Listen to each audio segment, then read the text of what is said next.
எங்கெங்கு பாகவத புராணம் சொல்லப்படுகிறதோ எத்திர எத்திர சதுர்வக்திர ஸ்ரீமத் பாகவதம் பவேத் கச்சாமி தத்திர தத்ராஹம் கௌரியதா சுதவத்சலா. ஒரு கணுக்குட்டி முன்னாடி போனால் தாய்ப்பசுவுக்கு அதன் இடத்துல இருக்கிற அன்புனால அது பின்தொடர்ந்து ஓடும். எங்கெங்கே கணுக்குட்டி ஓடுறதோ பாய்ச்சல் பாயறதோ அங்கெல்லாம் பின்னாடி ஓடும். அதை போல பாகவதம் சொல்கிற கேட்கிற யாராக இருந்தாலும் அவர்கள் தான் கண்ணுக்குட்டியான். அந்த கண்ணுக்குட்டிக்கு பின்னாடி கண்ணன்கிற தாய்ப்பசு பின்னாடி பின்னாடி முட்டிகிட்டே வருவாராம். அந்த குழந்தை இடத்துல அவருக்கு இருக்கிற ஆசையினாலே எங்கே சொன்னாலும் அங்கங்கே வந்து நான் இருக்கேனே நான் இருக்கேனே நான் இருக்கேனே இன்னும் கூடவே ஒரு குழந்தைய போல வந்து விட்டு போவார். அது இந்த புராணத்துக்கு உண்டான ஏத்தம்.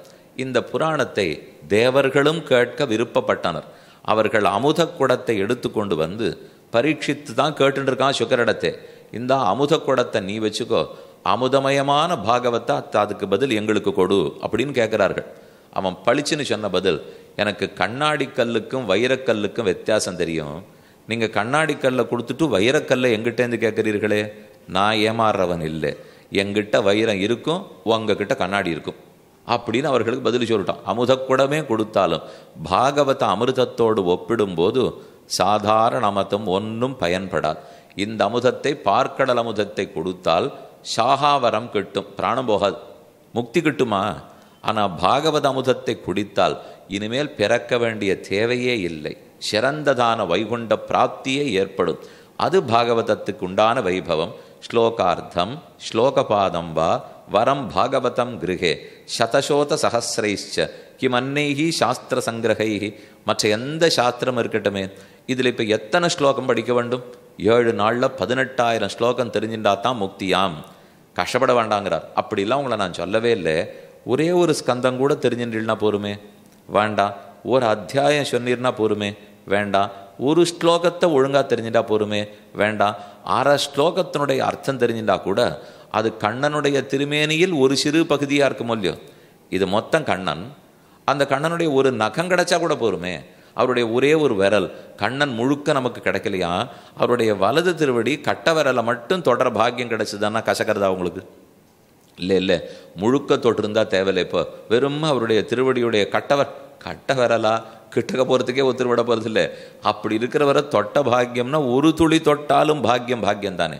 அதனால் எத்தனை ஸ்லோகம்ங்கிறது முக்கியம் இல்லை, அந்த ஒரு ஸ்லோகத்தை எப்படி தெரிஞ்சிட்டோம், தெரிஞ்சிட்டத்தை வாழ்க்கையில் நன்கு கடைப்பிடித்தோமாங்கிறது முக்கியம். நயஸ்ய திஷ்டதே சாஸ்திரம் கிருஹே பாகவதம் கலவ் நதஸ்ய புனராவருத்தி யாமிய பாஷாத்து கதாச்சன நித்தியம் மம கதாயத்திர தத்திர திஷ்டந்தி வைஷ்ணவாக. என்னுடைய பக்தர்கள் என் கதை நடையாடுகிற இடத்தில் தான் வாழ்வார்கள். என் கதை ஒரு இடத்துல படிக்கப்படலைன்னால் என் பக்தர்கள் அங்கே இருக்கவே மாட்டார்கள்ங்கிறார் பகவான். நாம் நினச்சிட்டு இருப்போம் கதை பேசி காலத்தை கழிக்கலாமான்னுட்டு. ஊர்க்கதை தான் பேசக்கூடாது, பகவானுடைய கதையை பேசித்தான் காலம் கழிக்க வேண்டும். அதை பேசத்தான் நாப்படைத்த பயன் கிட்டுகிறது. நமக்கு நாக்க பகவான் கொடுத்துட்டார், அவரை பற்றி பேசவே இல்லைன்னால் எத்தையோ பேசி காலத்தை கழிச்சுட்டு யார் நாக்க கொடுத்தாரோ அவரை பற்றி 2 வார்த்தை பேசாது விட்டுட்டோம்னால் நாக்கு வீண்.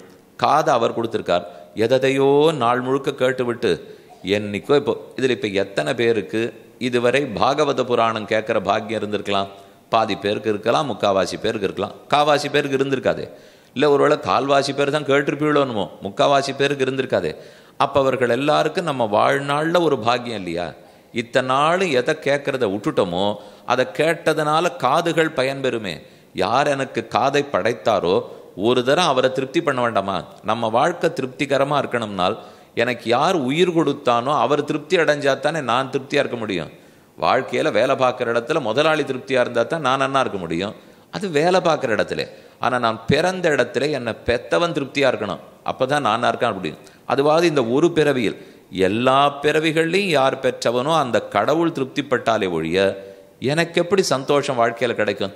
நம்ம எல்லாருக்கும் வாழ்க்கையில் சந்தோஷம் ஒன்றுன்னு தேடிடுறோம். அது எது பண்ணால் சந்தோஷம் கிடைக்குமோ அதை பண்ண வேண்டாமா? யார் என்னை படைத்தாரோ அவர் சந்தோஷப்பட்டாதான் நாம் பட முடியும். அவர் சந்தோஷப்படுறதுக்கு கஷ்டப்பட்டு சந்தோஷப்பட வைக்கிறவராக இருந்தால் தேவையில்லை.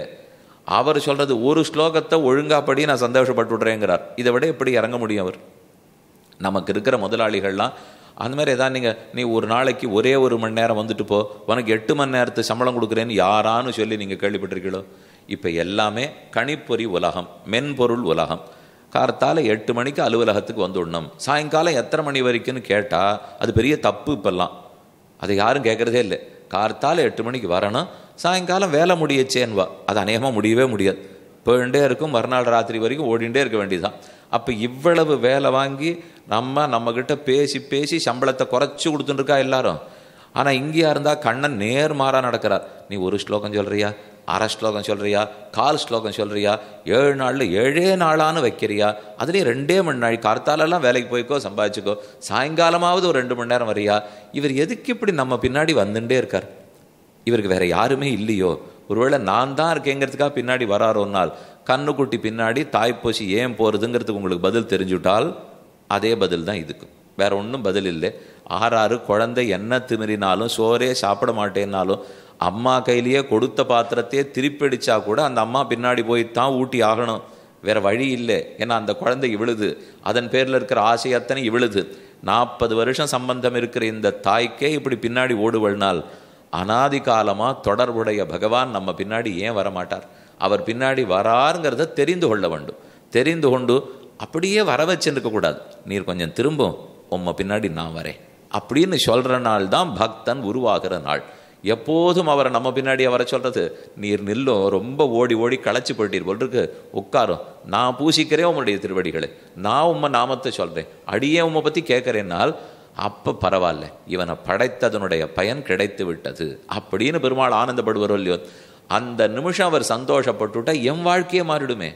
அன்னிலேருந்து அவருக்கு விருப்பப்பட்ட வாழ்க்கை அப்போ எனக்கும் விருப்பப்பட்ட வாழ்க்கை ஆயிடும். இதுதான் இப்போ அடிப்படை. இதன் அடிப்படையில் புராணம் என்ன சொல்றதுன்னு பார்ப்போம். முதல் ஸ்கந்தத்தில் ஆச்சரியமான ஸ்லோகம். ஜன்மாத்யஸ்ய யதோன்வயாதிதரச்சார்த்தேஷ்வபிஜ்ஞஸ்வராட் தேனே பிரம்மஹிருதாய ஆதிகவயே முஹ்யந்தி யத் சூரயः தேஜோவாரி மிருதாம் யதா வினிமயோ யத்ர த்ரிசர்கோ மிருஷா தாம்னா ஸ்வேன சதா நிரஸ்தகுகம் சத்யம் பரம் தீமகி. 18,000 ஸ்லோகம், வடமொழி ஸ்லோகம்.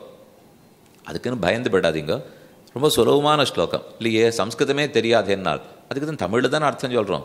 சம்ஸ்கிருத ஸ்லோகம் தெரியாது போனால் போகிறது, அதில் சொல்லப்பட்ட பொருள் நமக்கு தானே, அதை கடைவை. சம்ஸ்கிருதம் தெரிஞ்சால் தான் வாழ்க்கையை நன்னா வச்சுக்கணுமான்னு, தமிழ் தெரிந்தால் போகாதோ? இதில் இருக்கிற கருத்தெல்லாம் தமிழ் போஷரங்களையும் உள்ளன, அதனால் சேர்த்தே தான் பார்க்க போகிறோம். ஆனால் அந்த ஸ்லோகத்தை கேட்கறது காதுக்கு பெரும் பயன். அதனால் கொஞ்சம் கொஞ்சம் ஸ்லோகம் வாசிக்கிறேன். இவர் எதுக்கு ஸ்லோகத்தை படிக்கிறார்? பொருளை மட்டும் சொன்னால் போகிறாதான்னு தோணும். பொருள் நம்ம சொல்கிற வார்த்தையானா இருக்கும், அதுக்கு ஏது பெருமை? ஸ்லோகம்னா சுகாச்சாரியர் சொன்னது, வியாசர் எழுதினது, அதற்குத்தான் பெருமை. அப்போ அந்த மூல ஸ்லோகத்தில் தான் கண்ணன் உட்காண்டிருக்கேன்னு சொல்லிட்டு இருக்கார். நாம் பேசுகிற பேச்சில் அவர் இருக்கேன்னு சொல்லலையே. அதனால் மூல ஸ்லோகத்தை படித்து அர்த்தம் சொன்னால்தான் அதற்குரிய பயன் நமக்கு கிட்டும். அதில் ஸ்லோகம் புரியாதா போல் இருந்தாலும் நன்னா இருக்குன்னு காதார கேட்டுங்க. நம்மக்கிட்ட ஒரு பழக்கம் வரணும். ஒரு பெரியவர் ஆரோத்தர் நல்ல விஷயத்தை சொல்லியிருக்கார், அது எனக்கு புரியட்டும் புரியாத போட்டும், எப்படியோ எனக்கு நல்லது நடக்கணுங்கிறதுக்காக அவர் எழுதியிருக்கார். கொஞ்சம் பொறுமையோடு என்ன சொல்கிறாருன்னு கேட்போம். இந்த எண்ணம் நம்மக்கிட்ட வந்துடுத்தான்னு கொஞ்சம் பரீட்சை பண்ணி பார்த்துக்கணும். எடுத்தெடுப்பில் அவன் சுவாமி அவர் என்ன சொல்கிறாருன்னே தெரியல, இப்போ 2 நிமிஷத்தில் கிளம்பி போகிறதுனால், அதை போல் எத்தனையோ இடத்துல நம்ம போகிறச்சே அங்கே வேலை கொடுத்தவாழ்லாரும் அப்படி நடக்கலை. நம்ம பள்ளிக்கூடத்துக்கு போனீங்க, பெரிய பெரிய கல்லூரி வரைக்கும் படிச்சிருக்கீங்களோ இல்லையா, அங்கே மட்டும் 100% எல்லாம் புரிஞ்சா படிச்சுட்டு வந்து எனக்கு தெரிஞ்சு இல்லை. நான் படித்த போதும் இல்லை. ஏதோ அதுக்கு தான் கேள்வித்தாளில் கொடுக்கறச்சே 10 கேள்வி கேட்டுவிட்டு 7 பதில் எழுதினா போருங்கிறா. அது எதுக்கு தெரியுமோ? நீ அவ்வளோ படித்தா போரும்னு அர்த்தம். அது பார்த்தாலே தெரியறது இல்லையோ. அவ்வளவுதான் உலக படிப்பும். இங்கேயும் எல்லாம் புரியணுங்கிற தேவையில்லை. 1-2 புரிஞ்சு அதை நம்ம கடைப்பிடித்தா கூட நமக்கு உயர்ந்தது தான். பகவான் உலகத்தை படைக்கிறார். அந்த படைப்பின் ரகசியமே நான் படைக்கப்பட்டு நான் மோட்சத்துக்கு போகணும், இவனுடைய கர்மங்கள் பாபங்கள் அத்தனையும் தொலைத்து விட வேண்டும், அதுக்காகத்தான் இந்த உலகத்தை படைக்கிறார். உலக படைப்புங்கிறது ஒன்று, அதற்குள் மாறி மாறி நாம் பிறக்கிறதுங்கிறது இன்னொன்று. நான் ஒவ்வொரு நாளும் ஒவ்வொரு ஜென்மம் எனக்கு முடியறிச்சே உலகம் அழிஞ்சிட்டு இருக்குமா? இல்லையே. உலகம் ரொம்ப நாளைக்கு இருக்க போகிறது. அதற்குள்ள ஒருத்தர் மாறி மாறி பிறக்க போகிறார். அப்போ பிறவிக்கு பயனே பகவான் எதிர்பார்க்கிறது கர்மங்களை தொலைத்து விட வேண்டும். நிறைய நாள் கர்மங்களை வச்சுருக்கோம். இப்போ அந்த கர்மங்களை தொலைச்சிட்டோம்னா மோட்சத்துக்கு போயிடலாம். அதை தொலைப்பது எப்படி? மேற்கொண்டு சம்பாதிக்கிறத நிறுத்தணும். அது எப்படி சுவாமி முடியும்? சாப்பிட வேண்டாமா, தூங்க வேண்டாமா, நீர்பாட்டுக்கு சம்பாதிக்க? நான் பணத்தை சொல்லலை, கர்மத்தை சொன்னேன். மேற்கொண்டு கர்மங்களை பாபங்களை சம்பாதிக்கிறத நிறுத்தணும். வந்த இடத்துல செலவழிச்சுட்டு போகிறதுக்கு வந்திருக்கோம்னால் அப்போ அதை சேர்க்கக்கூடாது. நாம் இப்போ பிறவி எடுத்திருக்கிறதே கர்மங்களை செலவழிப்பதற்காக. அப்போ கண்டிப்பாக சேர்க்கக்கூடாது. சேர்க்காது இருக்கிறது வழி நல்ல கர்மங்களை மட்டும் செய்யணும், தீய கர்மங்களை செய்வதே கூடாது.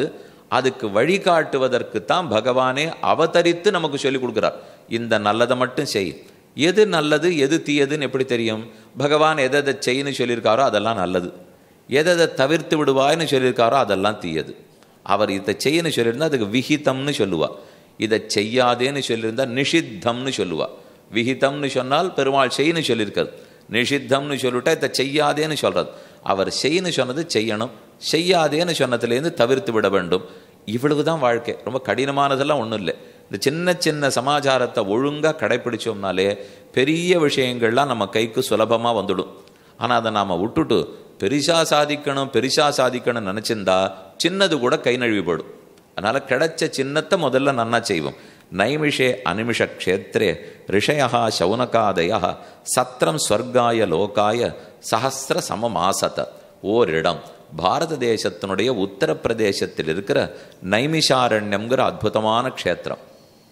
அந்த இடம் நீங்கள் சில பேர் போய் சேவிச்சுட்டு வந்திருக்கலாம். காடு வடிவத்திலேயே பகவான் இருக்கார். புஷ்கர க்ஷேத்திரத்தில் தீர்த்த ரூபத்தில் இருப்பார். அங்கே விக்கிரகமே இல்லை, ஜலமாவே தண்ணீர் வடிவத்திலேயே பகவான் உள்ளார்.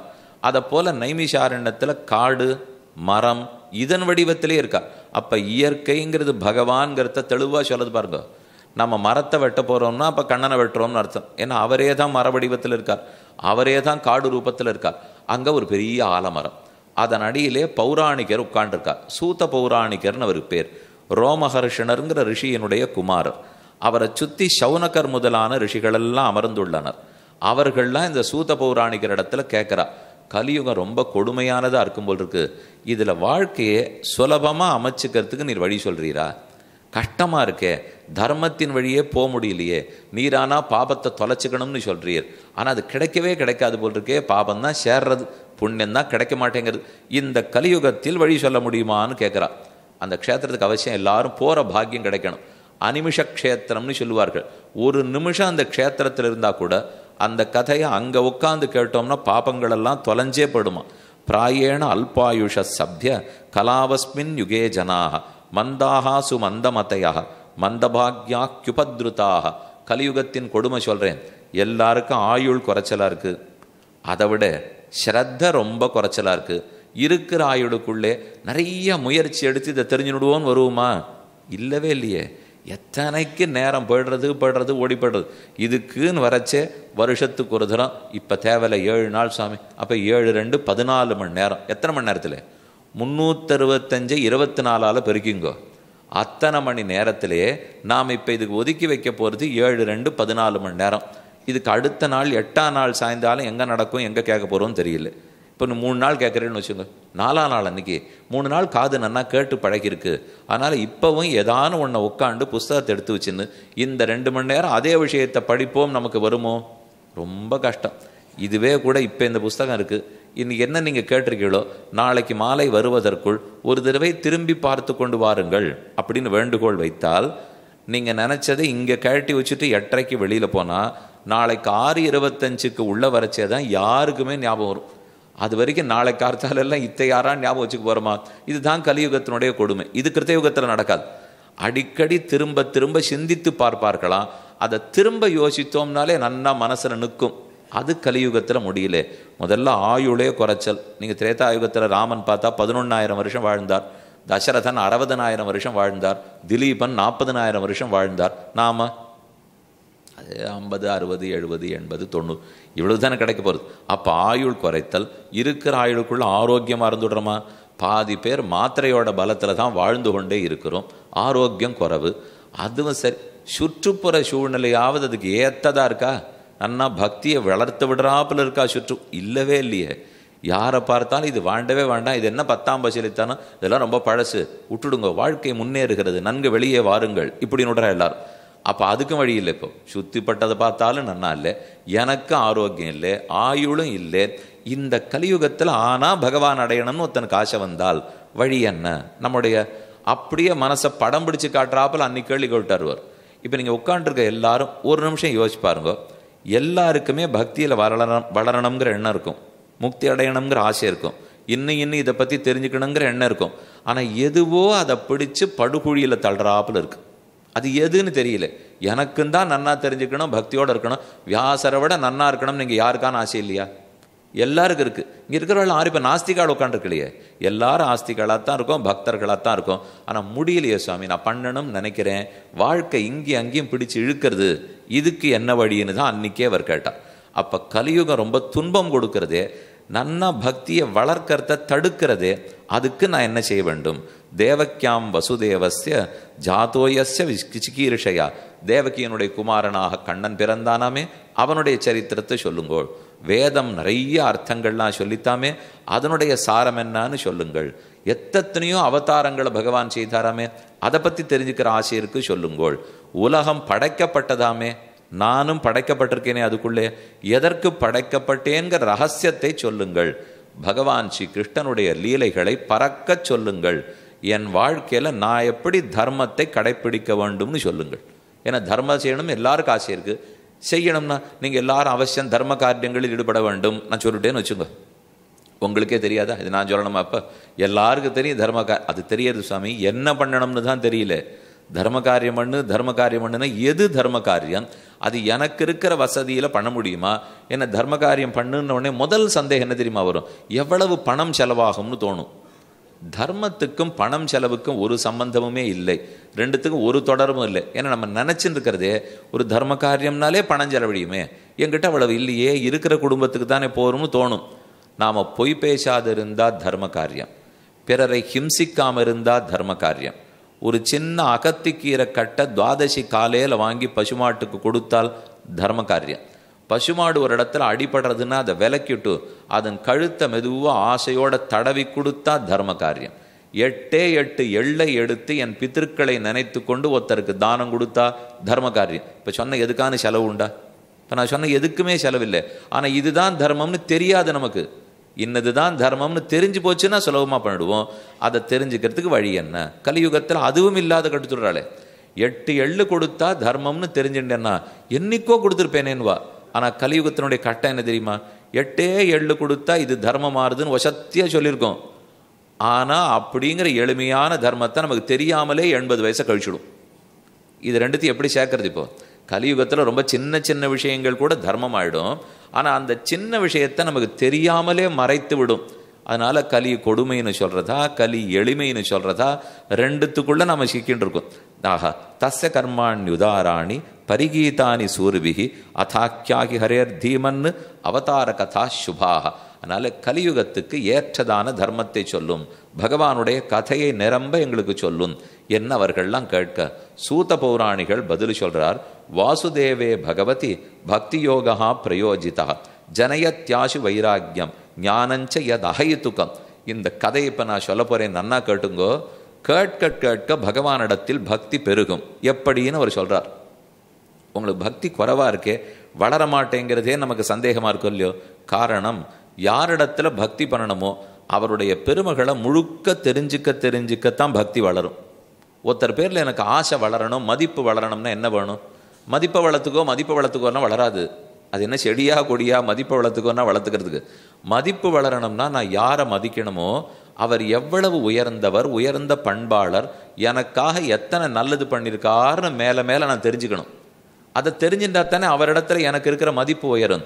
வெறுமை செடி கொடியிலே வளர்த்து விடுறதுக்காக. அதனால் பகவான் நமக்கு எத்தனை நன்மை பண்ணியிருக்கார், நமக்காக எத்தனை உழைச்சிருக்காரு நீ தெரிஞ்சிட்டியானால் அப்போ தானே மதிப்பு வளரும். அவருடைய கதையை அதுக்கு தான் கேட்கணுங்கிறா. கதை கேட்கறதுல என்ன லாபம்னா, கதை கேட்டால் பெருமை தெரியுமே, தெரிஞ்சால் உள்ளூர ஒரு ஊற்றாட்டம் பக்தி வளர்றதுக்கு ஆரம்பிக்கும். அது மெதுவாக சுருன்னு தெரியும். ஜலம் அப்படி ஒரு ஊற்று வச்சுருந்தீங்கன்னா அது அப்படியே குபுன்னு வர்றது தெரியல.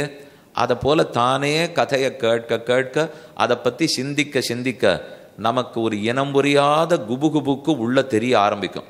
அது அப்படி மேலே வளர ஆரம்பிக்கும். வளர்றதுக்கு அடையாளம் என்ன தெரியுமோ? உலக விஷயத்தில் கொஞ்சமாக பற்று குறையும். நான் எதை ரொம்ப முக்கியமாக நினச்சிருந்தேனோ இதை போயா நான் திரும்பி பார்த்துட்டு இருக்கேன், இது முக்கியம் இல்லை போல் இருக்கே, இதை விட ரொம்ப உயர்ந்ததெல்லாம் இருக்குது போல் இருக்கேன்னு புத்தி திரும்பும். ஆனால் ஒரு ஜாகிரதைக்கு வார்த்தை சொல்கிறேன். இதை போல் நம்ம கொஞ்சம் மாறுதல் ஆரம்பித்து உலகப்பற்று சற்று குறைந்து திரும்ப கண்ணன் ராமன் பேச ஆரம்பிக்கச்சே சுற்றி இருக்கிறவாளும் கொஞ்சம் அதிர்ச்சியாக தான் இருக்கும்.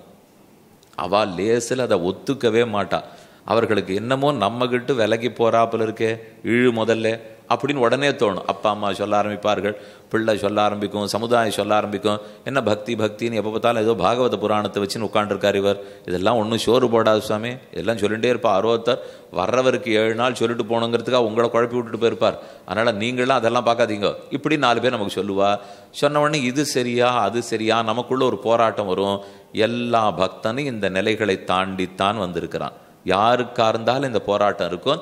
தானே கண்ணனை பற்றி கேட்டுருக்கிற அவரே அதை முடிவுக்கும் கொண்டுருவார். என்ன பண்ணாலும் இங்கே காந்தம் இருக்குது, இங்கே மரம் இருக்குது, நடுவில் இரும்பு இருக்குது. மரம் இழுக்குமா காந்தம் இழுக்குமா? காந்தம் தான் இழுத்தாகணும். கண்டிப்பாக மரத்துக்கு இரும்பு இழுக்கிற சக்தி கிடையாது. அந்த காந்தம் தான் கண்ணன். அப்போ தானே இரும்பாட்ட இருக்கிற நம்மளை அவர் பக்கம் இழுத்துட மாட்டாரா? நாம் இரும்பை கொஞ்சம் அவர்கிட்ட கொண்டு போகல, அது கிட்டக்க கொண்டு போயிட்டோம்னா தானே அது இழுத்துனுடும். அதுக்குன்னு ஒரு வட்டம் இருக்குது. அந்த வட்டத்துக்கு வெளியில் நாம் இருந்தோம்னா உள்ளே இழுக்காது. அந்த வட்டத்துக்கு உள்ளே போயிட்டோம்னா நம்ம வெளியில் இழுத்தா கூட அது உள்ளே இழுத்துனுடுமே. அப்படிப்பட்டது தான் இந்த புராணத்தின் பெருமை. ஆக இதை கேட்பதிலும் இதை சொல்லுவதிலும் எத்தனையோ நன்மை இருக்கு. பஷ்யந்த்யாத்மனி சாத்மானம் பக்தியா ஸ்ருத கிரகீதையா தஸ்மாதேகேன மனசா பகவான் சாத்வதாம் பதி. அவர் ஒரு வழி சொல்லி கொடுக்குறார். இந்த விஷயங்கள் எல்லாம் கேட்டு மனசில் பதியணும்னு வச்சுக்கோ. அதுக்கு ஒரு எளிய வழி இருக்குது. புண்ணிய க்ஷேத்திரங்களுக்கு போய் புண்ணிய நதியில் நீராடினீர்கள் என்றால் இதை தடுத்துன்னு இருக்கிற கர்மங்கள் தொலையும். அப்போ இன்னும் எளிதில் இது மனசுக்குள்ளே இறங்குங்கிறார். ஒரு விஷயம் உள்ளே போகணும். நம்ம எரிபொருள் ஓடித்துன்னு தானே வண்டி ஓடும். ஆனால் அது ஓடுற பாதையில் முழுக்க அதில் எல்லாம் அடைப்பு இருக்குதுன்னு வச்சுக்கோங்க. ஒரே அழுக்கு கசண்டு அடைப்பு இருந்தால் எரிபொருள் ஓடாது. ஓடலைன்னா வண்டி தட்டுன்னு தட்டி நின்றுட்டு அதை எடுத்து எல்லாத்தையும் அப்படி சுத்தம் பண்ணிவிட்டு உள்ளே இருக்கிறதெல்லாம் சுத்தமாக இருக்குதுன்னு எரிபொருளை ஓட விட்டுட்டா வண்டி நன்னா ஓட ஆரம்பிக்கும். அதே மாதிரி நம்ம மனசில் எதோ அழுக்கு, இந்த அழுக்கு தான் பக்தியை வளர விடாமல் தவிர்க்கிறது. இதை கேட்க நன்னா புரியணும் இல்லையோ, அந்த அழுக்கு தான் புரிய விட்டாமல் தடுக்கிறது. அப்போ அந்த அழுக்கை போக்கிவிட்டோம்னா ராஜபாட்டையாட்டம் வேகமாக போகலாம் சுவாமி. அழுக்கப்புகளை எல்லாம் போக்கிவிடு. ஏவம் பிரசன்ன மனசா பகவத் பக்தி யோகத்தா பகவத் தத்துவ விஜானம் முக்த சங்கஸ்ய ஜாயத்தே. யார் ஒருத்தனுக்கு பற்றுன்னு உலகப்பற்றில் இருக்கானோ அது பின்னாடி இழுத்துன்னு இருக்கு. ஒரு வண்டியை கிளப்பி அது ஓடணும். இருங்கிறார், போக மாட்டேங்கிறது. ஏன் போலேன்னு திரும்பி பார்த்தா பக்கத்தில் இருக்கிற மரத்தோட ஒரு சங்கிலி போட்டு பின்னாடி சக்கரத்தை கட்டி வச்சிருக்கு. இவர் எத்தனை நாள் இருன்னு போகுமா? அப்போ ஒரே வழி அந்த சங்கிலியை கட்டி விடணும். சங்கிலியை கட்டுவிட்டா அப்படியே பறந்து படுமோ இல்லையா வண்டி. இங்கே சங்கிலியாட்டம் பற்றுங்கிறது நம்மளை பிடிச்சி இழுத்து கட்டியிருக்கு. உலகப்பற்று, காமப்பற்று, குடும்பப்பற்று, எதுலையோ பற்று. அந்த பற்றை வச்சுன்னுட்டு பறக்கணுமேனா எப்படி பறக்கிறது? இதை ஏதோ கொஞ்சம் வெட்டி விட்டா தான் அதை பறக்கிறதுக்கே முடியும்.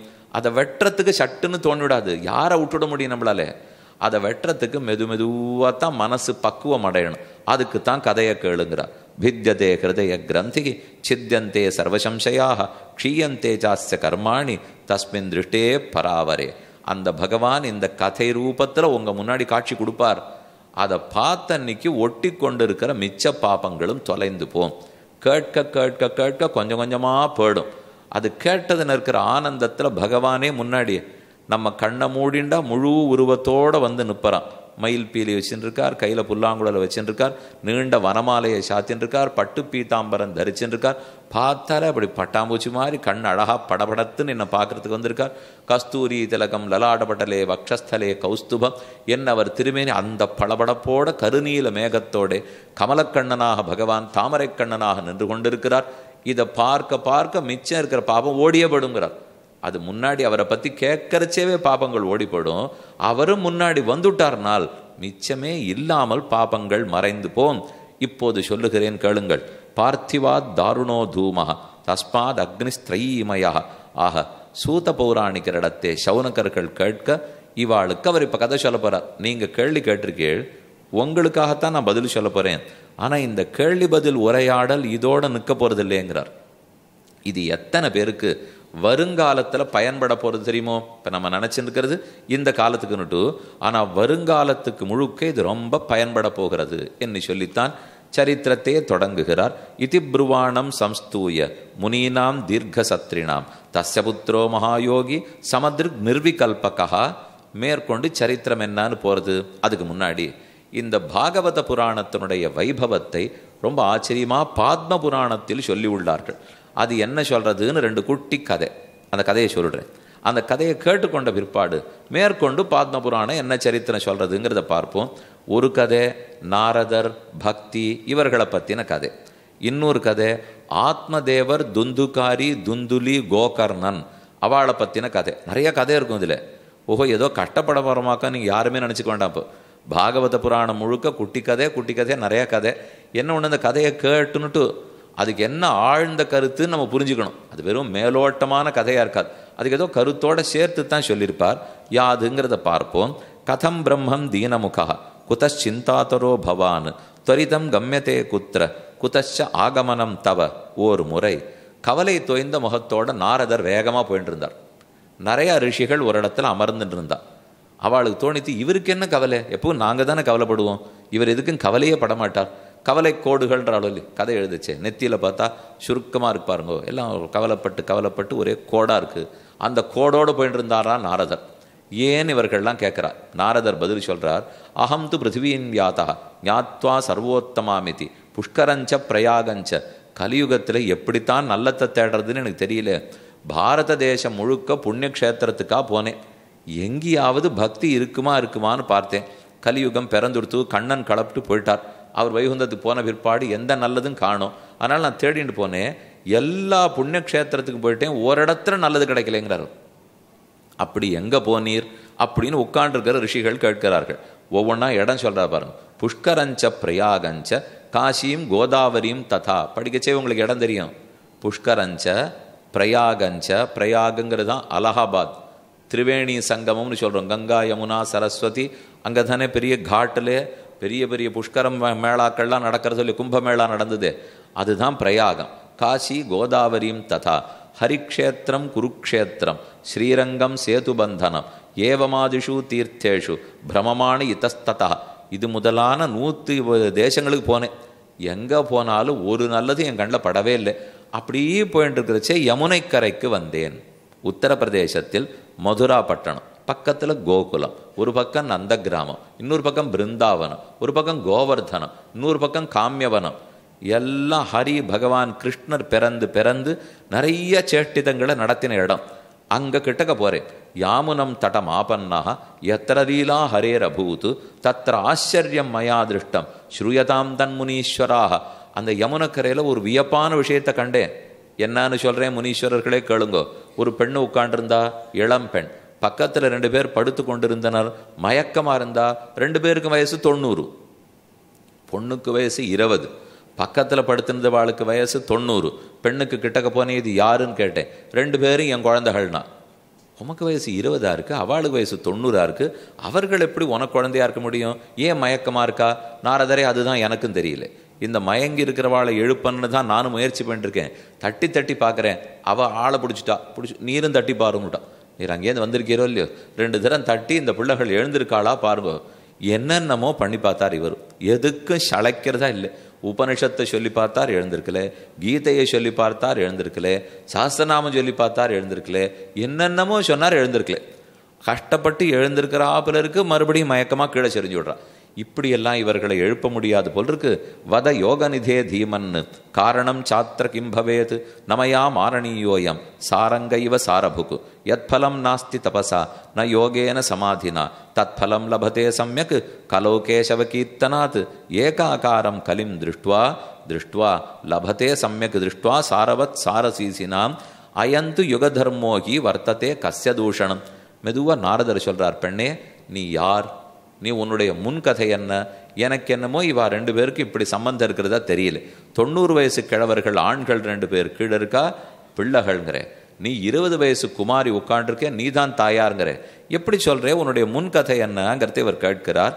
அவளே சொல்கிறா, நாங்கள்லாம் எங்கோ வைகுந்தத்தில் இருந்தோம். அப்போ பகவான் எங்களை கீழே அனுப்பிச்சி விட்டார். எனக்கு தோழியா ஒருத்தி, எனக்கு எடுபடி எல்லா வேலை செய்யறதுக்கு ஒருத்தி, எனக்கு கூட 2 பேர் உதவறதுக்கு, ஆண்கள் 2 பேர், ஒரு பெண்ணோட நான் கீழே வந்தேன். நன்னா தான் நாங்கள்லாம் வாழ்ந்துருந்தோம். கிருத்தயுகம் முழுக்க நன்னா இருந்தோம், திரேதாயுகத்தில் நன்னா இருந்தோம், துவாபர யுகத்தில் நன்னா இருந்தோம். துவாபர யுகம் வளரத்தான் ஆபத்து வளர ஆரம்பிச்சுது. அப்போ என் கூட வந்த தோழி மட்டும் என்னிடத்தில் விடை பெற்று கொண்டு நான் திரும்பி போகிறேன். இனிமே எனக்கு இந்த உலகத்தில் வேலை இருக்கிறதா தெரியல, ஏதானும் உனக்கு தேவை ஏற்பட்டால் கூப்பிடு, கண்டிப்பாக வரேன் அப்படின்னு சொல்லிட்டு அவள் போயிட்டா. அதுக்கப்புறம் நானும் இந்த 2 பிள்ளைகளும் சுற்றி சுற்றி வந்துருந்தோம். கலியுகம் முத்த முத்த இவா 2 பேருக்கும் வயசாகி போச்சு, மூப்பு பிடிச்சு வாட்டித்து. நானும் மூப்படைஞ்சுட்டேன். நீர் நாரதரே இப்போ என்னை பார்க்குறீரே 20 வயசா, நானும் 90 வயசு ஆனேன். அப்படி சுற்றி சுற்றி கொண்டு வந்தேன். கடைசியாக யமுனைக்கரைக்கு வந்த உடனே 90, இப்போ 20 ஆயிடுத்து எனக்கு. நான் 90 ஆயிருந்தேன், திரும்ப என்னுடைய இளமையை பெற்றுட்டேன். அதை போல் இந்த பிள்ளைகளும் இளைஞர்களாவான்னு பார்த்து எழுப்பி எழுப்பி பார்க்குறேன், ஒன்றும் அசைய மாட்டேங்கிறா. 90 80 கூட ஆக மாட்டேங்கிறது. 20 ஆக வேண்டாம், 90 80 ஆகுமா எழுந்திருப்பார்களா, எழுந்திருக்கவே மாட்டேங்கிறார்கள். என்னமோ இவ சொல்ல வரான்னு புரிஞ்சுனுட்டார் நாரதர். ஆனால் அவர் நேர கதையை சொல்லலை, மறைச்சு கதையை சொல்லியிருக்கா. தன்னுடைய ஞான திருஷ்டியால் என்ன நடந்ததுங்கிறத புரிஞ்சுனுட்டார். ஓ பெண்ணே, நீ தான் பக்தியா? உன் கூட தோழி வந்தாள்னு சொன்னாலே அவ தான் முக்தியா? இந்த 2 பிள்ளைகள்னு சொல்றியே, இவர்கள் தான் ஞானமும் வைராக்கியமுமா? இவா 4 பேர் 4 பண்புகள். இப்போ 4 ஆளே இல்லை. இந்த 4 நம்ம இப்படி தான் கதையே இருக்கும் எல்லா இடத்துலையும். இந்த 4 வேற எதுவோவா இருக்கும், நமக்கு தெரிஞ்சதாக தான் இருக்கும். ஆனால் கதையாக அதை ஒரு அதிகாரியாட்டம் ஆளாட்டம் கதாபாத்திரமாட்டம் வச்சுடுவா.